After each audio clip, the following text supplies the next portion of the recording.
Well, we have some, I guess you want to say, fights that have been announced that some of them are surprising and outstanding. We have Justin Gaethje, the master of the baddest motherfucker title, taking on a guy that, I tell you what, I looked at Justin Gaethje, man, he was right there for a title shot. He doesn't care. He don't care. He did the old FAFO. I'm going after Max Holloway. Max Holloway gets a shot at the BMF title at UFC 300. That's where the UFC can say, oh, yeah, we just delivered again. John, I would like to say that I'm a fan of this fight. I think it's going to be a great fight. I am not a fan of this fight for Max Holloway. As much as I love, tell me why. It just, look, we saw when he came up, and I know it was on short notice. I know he's going to have time to keep the weight on. I know he's going to have time to he's got what, 2 more months until March for him to get this weight. More than that. And I know he walks around, with some weight on him, but Justin Gaethje right now seems to have found his stride on how he's fighting smart. I'm excited for the fight. The speed of Max is going to give Justin some problems. The jab in the face, the way that he puts his combinations together. But my concern is that will Justin Gaethje be able to handle the power? Will Max Holloway be able to handle the power of Justin Gaethje? Yeah. They call him the human highlight for a reason. He will walk you down. He will take the shots. He will get rocked. He will get in trouble, whatever it is, but he will put it on you. When he does, it changes the way you fight. Sometimes changes your career.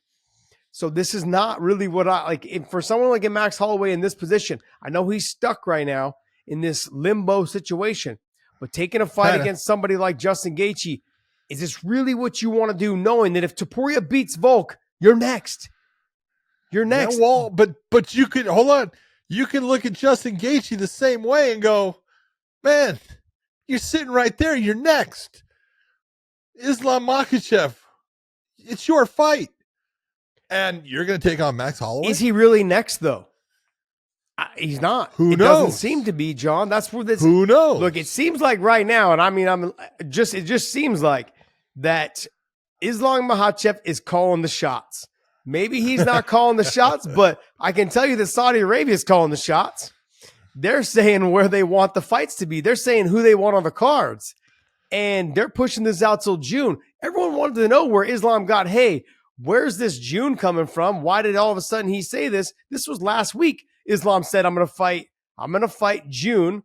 And then after I'm done in June, I'm going to fight, again in what, November, I think is what he said, against the winner of Charles and this and that. So I don't know what happened in this mix, but I think Justin Gaethje was like, look, I would like to get a fight beforehand, keep me busy, get ready for whatever is coming up in June. Because Justin Gaethje was supposed to be next. He's now until June, so he wants to get one in. He wants to stay busy, he wants to stay active. And this is a good opportunity for him to stay busy against a tough opponent who will mainly stand with him, will not try to take him down. It's right where Justin wants to be.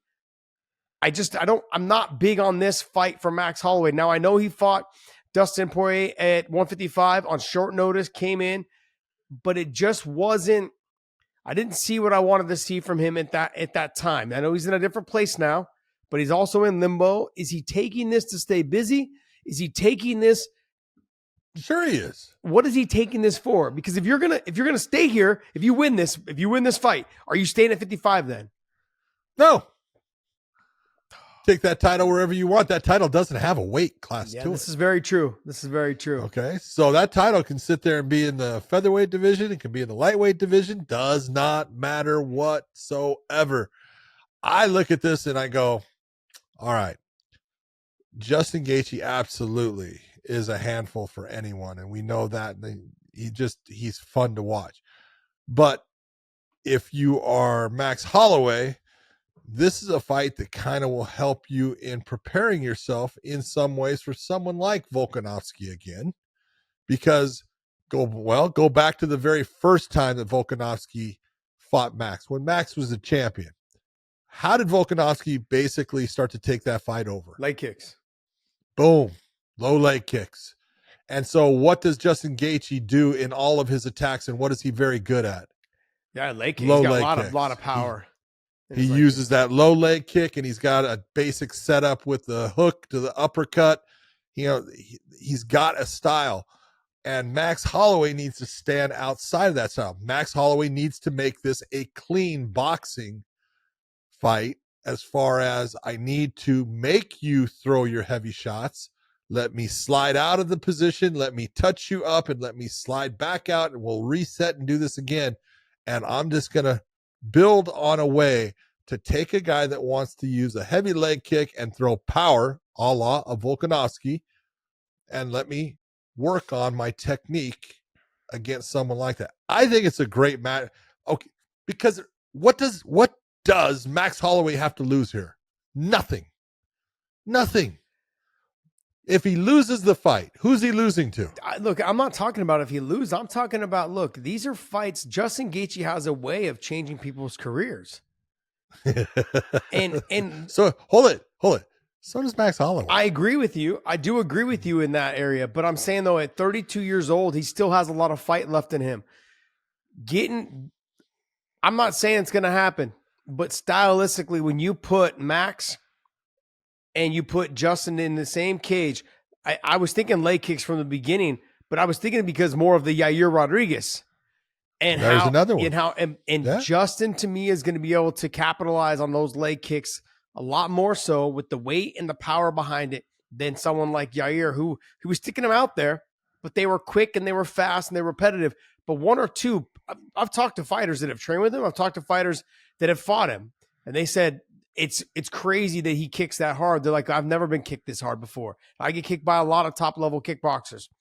It's just the weight of how he does it, the way he does it, and it's almost like as if he doesn't realize he kicks that hard. He kind of shells up with his upper body and then throws the leg behind it. Doesn't even really put his hips into it. Can you imagine? No, but he throws it very, very much a la an Alex Pereira, where he doesn't really turn the foot, doesn't turn the hip over, but the way he throws it, his foot's almost like flat with it, but that shin hitting, it's got power on it. And so, yeah, he absolutely does damage. But if you're Max Holloway, you're sitting in limbo in the featherweight division. They're really not wanting to give you another shot with Volkanovski. Volkanovski is obviously fighting Topuria in February, but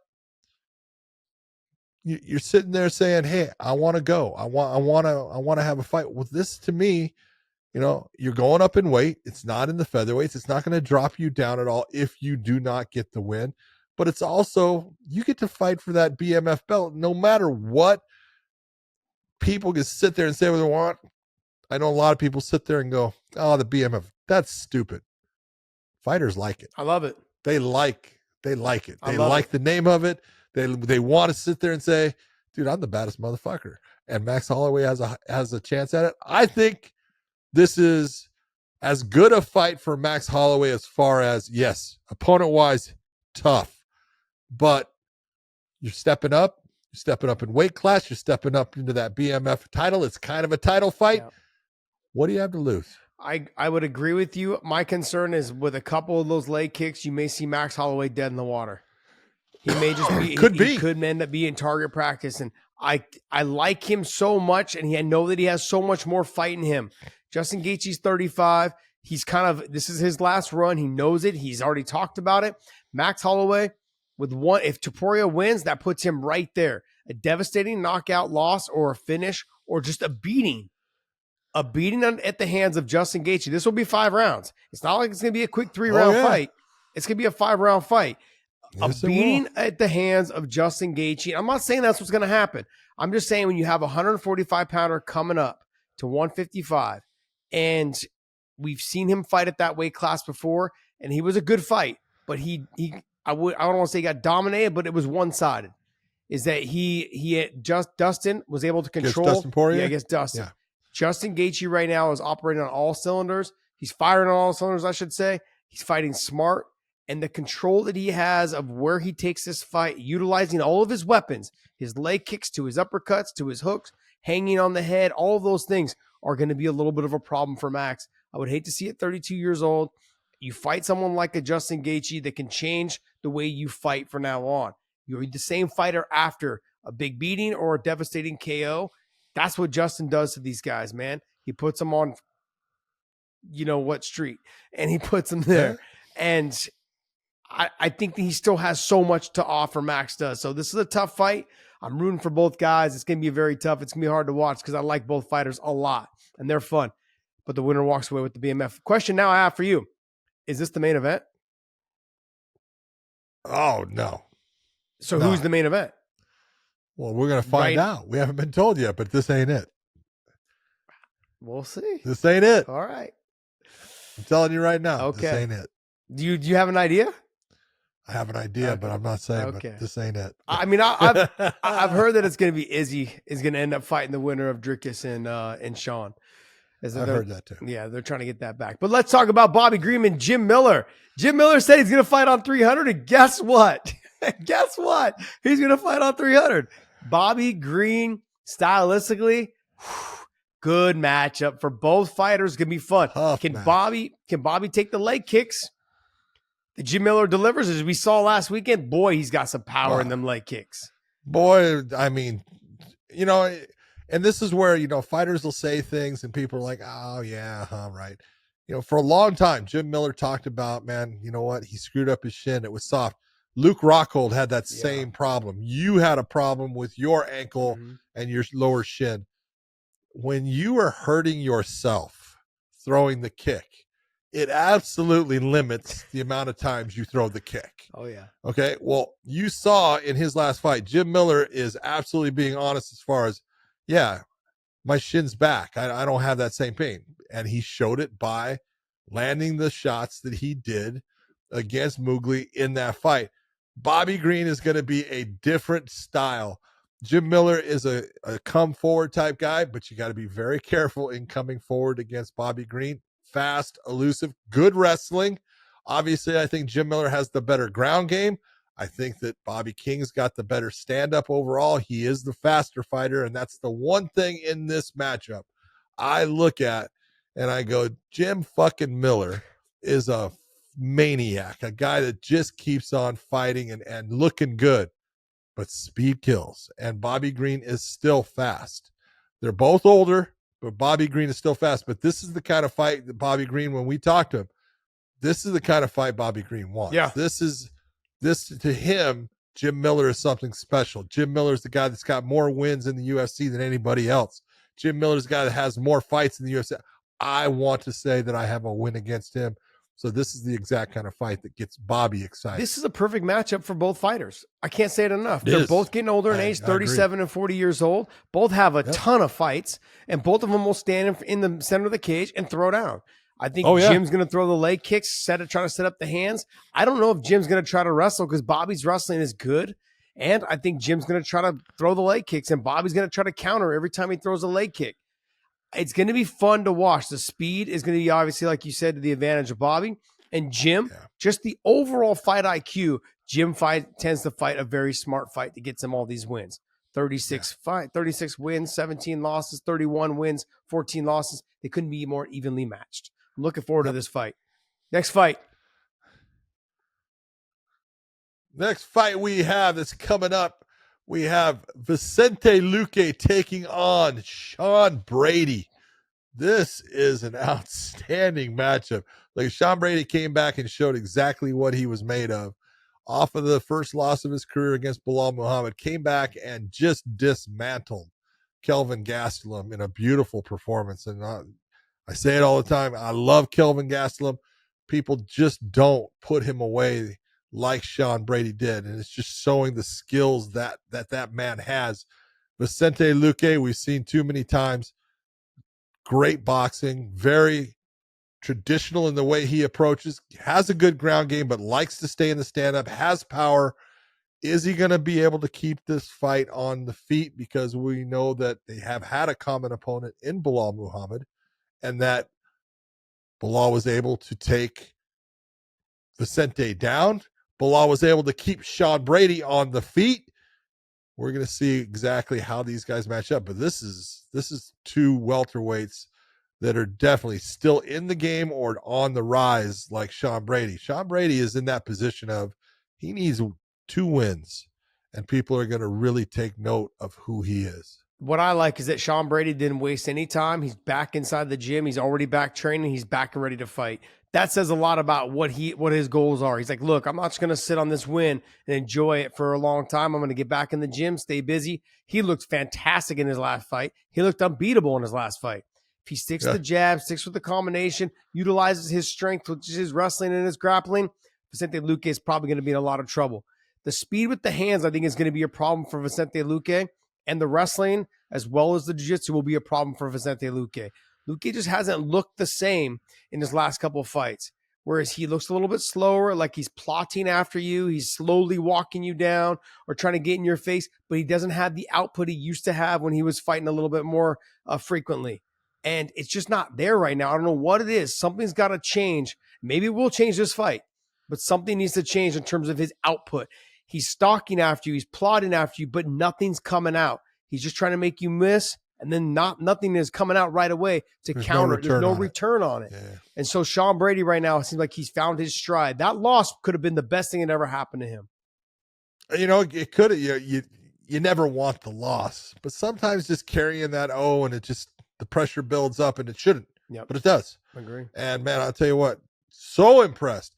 You know, coming off of that win, goes to the Joe Rogan podcast. Now he's got another fight. Man, the man's on fire. So, you know, he's a great guy. He deserves everything that's coming his way because he is a complete fighter. I gave him a hard time about his cardio one time, man. And he sent me a DM getting on me. It's like, what are you talking about, man? I was like, brother, I got to get you on the show. We had him on. He's a great man. He's a great listen. Devon Figero versus Cody Garbrandt. Great fight. This was a call out. This was Cody Garbrandt calling him out on this fight. I love the fact that the matchmakers have decided, yep, that's a good idea. Let's do that. And the real question here is, Devon Figero, speed. Cody Garbrandt, speed. They match up very well when it comes to that. Power-wise, Devon Figuero's got power in his hands. We know Cody Garbrandt's got power in his hands. Is this fight going to end up hitting the ground? Somewhere along the way, I think it is based upon someone's going to get touched. But does Devon Figero try to use his wrestling and his jiu-jitsu to slow Cody Garbrandt down, get the arms a little bit heavy, get the lactic acid in there, and then go back to the stand-up? Or does he just decide we're going to have a stand-up war and let's see whose chin is best? The Devon Figero image on Sherdog, it looks like the video game image, doesn't it? Look, Cody Garbrandt's fast with the hands. If he fights a smart fight, I could see him catching Devon Figero and sitting him to his butt several times. Cody's just got to fight a smart fight. He's got the wrestling takedown, I believe, defense. If he uses it. to stop the takedowns. He's also got him to get the takedowns if he chooses That's to use exactly it. And I think he should. This is where I think the difference will be, is that Devon Figero has been training with Henry Cejudo. The wrestling, the game plans, all that stuff has come through since training with Henry. I think that he's going to have a very good game plan on how to frustrate, maybe even bother Cody. Cody's got to fight a very composed fight. If he doesn't fight composed, he loses this fight. If he fights composed, uses the speed with his boxing, and brings back the kicks. He utilized the kicks against Dominic Cruz. They weren't a lot, but it was enough to keep Dom guessing and keep Dom thinking about him. You've got to utilize those kicks and stuff the takedowns. I think if he can do that, he's got the ability to knock Devon Figero out. And you can't take a fight in any other form. The one that he put on against Dominic Cruz. Perfect. And this is when Dominic was, Dominic Cruz. Mm-hmm. You couldn't ask for a better performance. Nope. I mean, he was just masterful, so in control. When he would hurt Dominic, didn't rush in, took his time, touch. He looked so good and so in control, so he can do it. It's always been when he has lost control of his emotions, tried for the big knockout, overextended. That's when Cody gets into trouble. So we're going to see, can he fight that smart fight that we know he can? We've seen it in the past. Can he do that against Figueroa? If he can get that win. If not, Figueroa's going to get the win. Amanda Hebus versus Rose Namajunas. We were talking about Rose just the other week and saying, where is Rose? I thought she should be at, the strawweight division, but she's staying with the flyweight. She knows what's best for her, but This is an interesting matchup between the two. I really enjoy Amanda Hebus. Yep. Amanda Hebus is, for one, you talk about a tough individual. Amanda Hebus is absolutely just rock solid tough. She will stand there and take shots and just keep coming at you. And we know that Rose does the same thing, but Rose is a little more technical in her stand-up. She's a little cleaner in her stand-up. Both of them have great ground games. I think this is a fantastic matchup. Fun to watch. It's going to be entertaining. I hope that this is a main event and goes the 5 rounds. When I look at this fight, though, John, I'm looking at like, this is both at flyweight now, right? Yeah, they're both at flyweight, even though they have both been strawweight. Gotcha. I mean, I'm looking at this and I'm thinking, look, he was going to walk forward, big shots, try to take chances. She will get clipped because she handled the power of Rose Namajunas as she's coming in.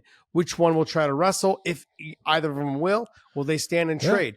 The movement of Namajunas, the way she kind of like steps and slips a little bit, is a little bit more, like you said, technical than Amanda Hebus, who bounces around a lot, moves around on the outside and jumps in and lunges in, all those things. Whereas Rose throws right down the pipe, sometimes comes over the top a little bit, sometimes come underneath. She is very technically sound when it comes to all of her combinations, and she's got the power to put anybody out. So this is going to be a fun fight. I think that's pretty much a wrap on all the UFC fight announcements that we're going to talk about right now. But hey, that's good. Bobby Green, Jim Miller, Shawn, Brady, Vicente, Luque, Figgy, and Garbrandt, and Hebus and Rose. And Max Holloway against Justin Gaethje. What a barn burner. 100% agree. Okay.